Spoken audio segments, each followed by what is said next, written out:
On August 6, 1945, the Enola Gay dropped the Little Boy atomic bomb on Hiroshima.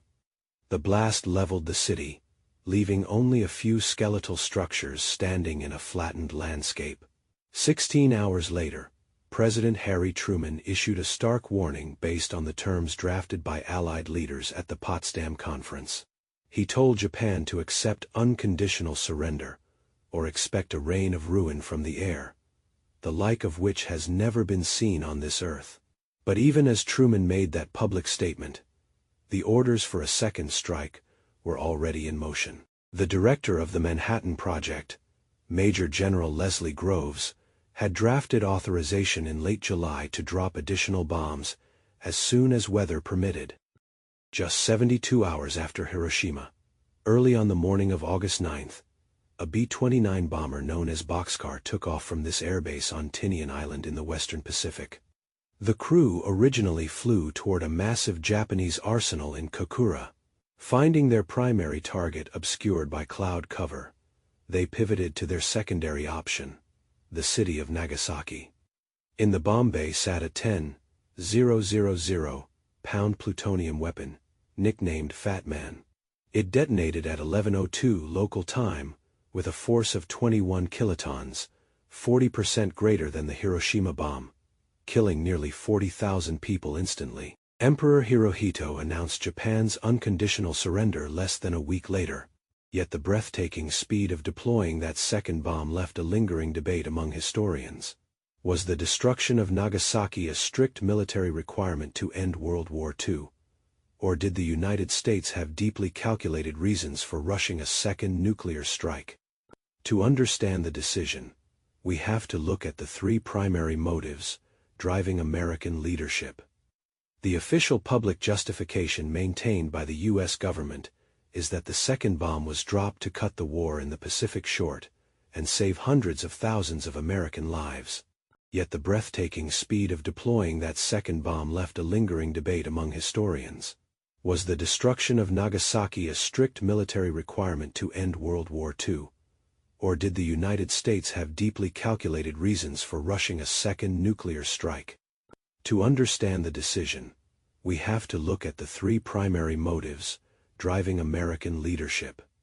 The official public justification maintained by the U.S. government is that the second bomb was dropped to cut the war in the Pacific short and save hundreds of thousands of American lives. Secretary of War Henry Stimson wrote that throughout July 1945, there was absolutely no sign of any weakening in Japanese determination to fight rather than accept unconditional surrender. Without a surrender, the United States was preparing to ramp up strategic bondings, tighten its naval blockade, and launch a massive ground invasion of the Japanese home islands that November. This chart shows the invasion's estimated human cost. Planners calculated that pushing into the home islands could cost over 1 million American casualties. Dropping 2 atomic bombs was officially calculated as the only way to shock Tokyo into surrendering, circumventing those massive projected losses. Under this official framework, Nagasaki was a tragic necessity, a grim mathematical trade, off designed to prevent a longer, bloodier war. A secondary motive emerges when looking at the private communications of top U.S. officials, who knew Japan was already strategically beaten. Men like Secretary of State James F. Burns acknowledged that Japanese leaders realized they were defeated even before Hiroshima. They had actually reached out to the Soviets to see if Moscow would mediate peace negotiations. This intelligence has led historians like Gar Alperovitz to suggest the bomb's true target wasn't Tokyo but Moscow. The goal was to establish an undeniable upper hand over Joseph Stalin and the Soviet Union. Deploying a second weapon proved America's nuclear capability wasn't a one-time anomaly. It guaranteed United States supremacy in the emerging global power hierarchy. The focus of American leadership was shifting from winning a hot war in the Pacific to preparing for a creeping ideological conflict aglobe.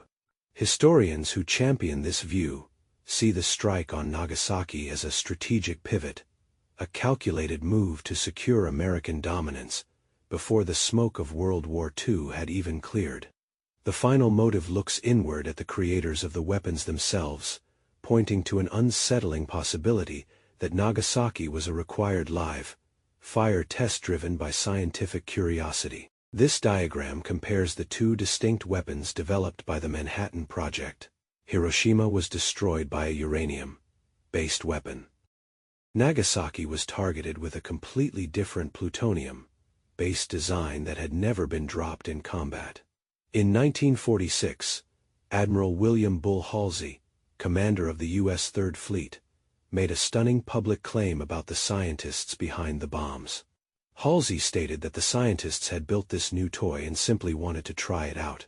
Despite Japan's entirely degraded military state, they needed a live demonstration to measure the plutonium weapon's yield. If this experimental motive holds true, the citizens of Nagasaki were the victims of a lethal field test. The immediate effect of the two bombings threw Tokyo into a panic. On August 15, Emperor Hirohito announced Japan's unconditional surrender. Weeks later, officials signed the formal documents aboard the USS Missouri, physically bringing World War II to a close. But back in Washington, the dual bombings took a profound psychological and political toll on the man who authorized them. President Truman steadfastly defended his decision in public. He later wrote to his sister that while it was a terrible decision, he made it to save American boys, and he would make it again under similar circumstances. While his public stance was resolute, Truman's private correspondence revealed the weight of the devastation. He confessed to his sister that the choice was a terrible decision, reflecting an internal struggle with the scale of the destruction at Nagasaki. This personal conflict resulted in an immediate policy shift. The day after the second bombing, Truman officially stripped the military of its autonomy, ruling that no future atomic weapons could be dropped without his express presidential order. That sweeping presidential decision marked the beginning of a permanent, chilling dread that hangs over humanity to this very day. The destruction of Nagasaki sits at a chilling intersection of military calculus, of geopolitical posturing, and scientific curiosity. It leaves us with the realization that the justifications for mass destruction are written solely by those who hold the power to unleash it.